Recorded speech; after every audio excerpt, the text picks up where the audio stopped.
Herkese merhaba arkadaşlar. Şimdi sizlere daha önce söylediğim gibi RAM takviyesi yapacağım demiştim. RAM'i aldım. Evet. RAM'in özellikleri bilgisayardaki takılı olan RAM'le aynı olmalı. Ben farklı marka aldım ama fark etmiyormuş. İnternette araştırdığıma göre. Şimdi takmaya geçelim. Bunun içinde, vidalar içinde uygun bir tornavida buldum. Yani vidaları çok küçük.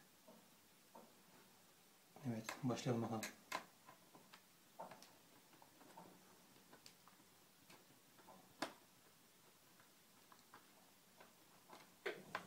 Tabii benim daha önce masaüstü bilgisayarım vardı. Onu da sökme takma işlerini kolay yapıyordum ama laptopa geçince tabii ilk laptopum değil. Daha önce laptoplarım vardı.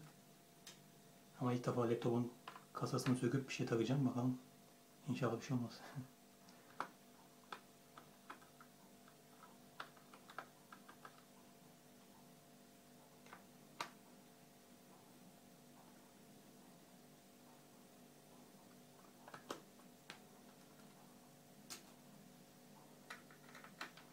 Bir de laptop hakkında bir şey söyleyeyim.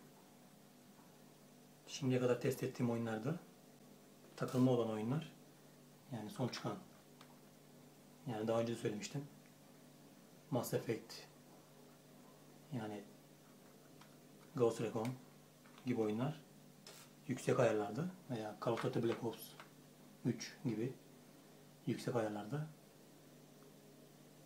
yani RAM kullanımının 8 GB'a çıkması sonucu takılmalar oluyordu. Yani mesela Battlefield 1'de denedim. 8 GB RAM kullanana kadar çıktı. Ama takılmalar olmadı. Yani bilgisayarı temizlemiştim. Antivirüsüyle taramıştım programıyla. Yani siz de yapın isterseniz. Faydası oluyor yani, bilgisayarı temizleyin. Gereksiz program kurmayın.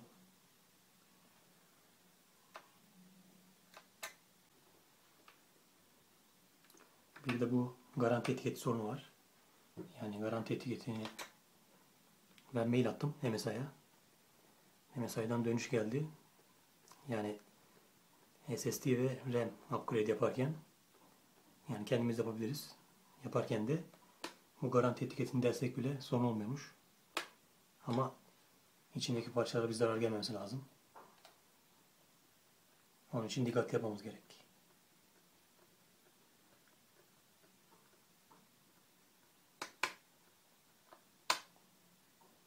Ben de öyle yapmaya çalışıyorum.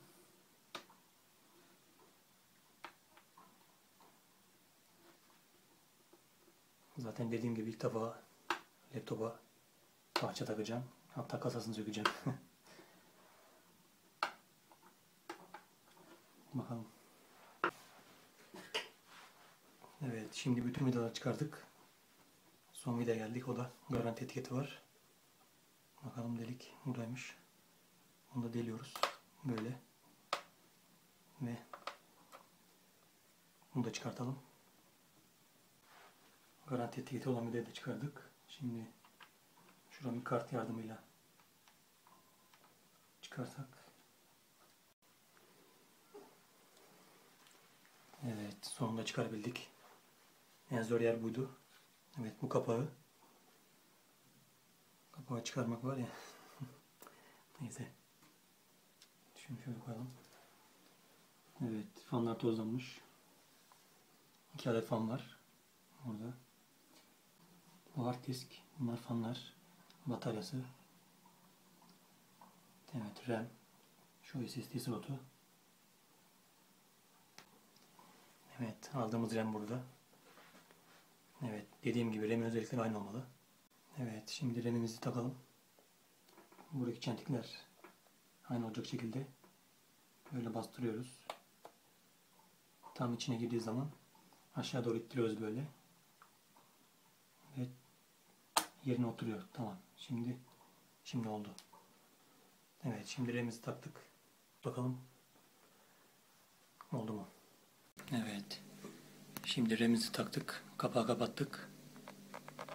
Ve kapağı kapatırken dikkatli olmalıyız. Çünkü Kapağı kapatırken çıt sesinin duyulması gerek. Çıt sesi duyulmazsa tam kapanmıyor. Çıt sesini duyduktan sonra vidaları takarken fazla sıkmamalıyız. Çünkü vidalar yalama olabilir. Evet, şimdi bilgisayarı açalım. Olmuş mu? Şimdi programdan bakalım RAM'imiz görünüyor mu? Evet. Programı açalım şimdi. GPU'suz.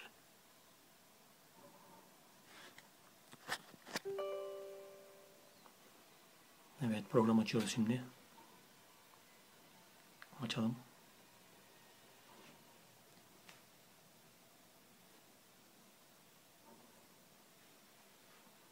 Evet, şöyle yakınlaştırayım. Buradan RAM'e gelelim. Evet, RAM'e geldik. Şu an evet, RAM görünüyor. 16 GB.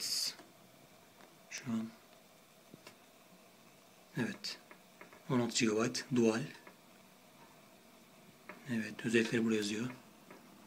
Şuradan slotlara bakalım. Evet, slot 1 8 GB. Bunun markası burada. Evet, bu bilgisayarda kendi takılı olan RAM. Benim taktığım RAM'e bakalım. Evet, bu da 8 GB. Farklı marka. Evet, şu an burada olmuş görünüyor. Bir de bilgisayarımdan bakalım özelliklerden. Evet, şuradan açalım.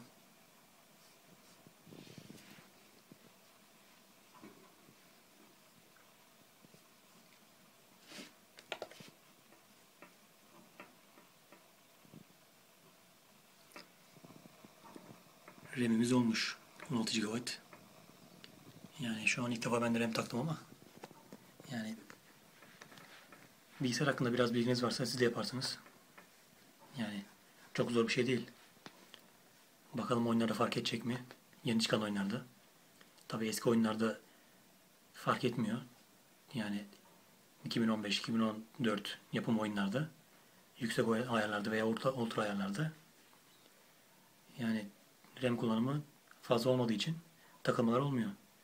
Son çıkan oyunlarda dediğim gibi yüksek ayarlar alınca doku kalitesinin yüksek olması nedeniyle hani 2 GB taşıyor RAM. Yani ekran kartı kullanımını aşınca RAM kullanımına yükleniyor bilgisayar. Şimdi 16 GB yaptık. Bakalım oyunlarda fark edecek mi? Yakında karşılaştırmasını yapacağım. 8 ve 16 GB RAM farkını göreceğiz. Beni izlediğiniz için teşekkür ederim. Hoşçakalın.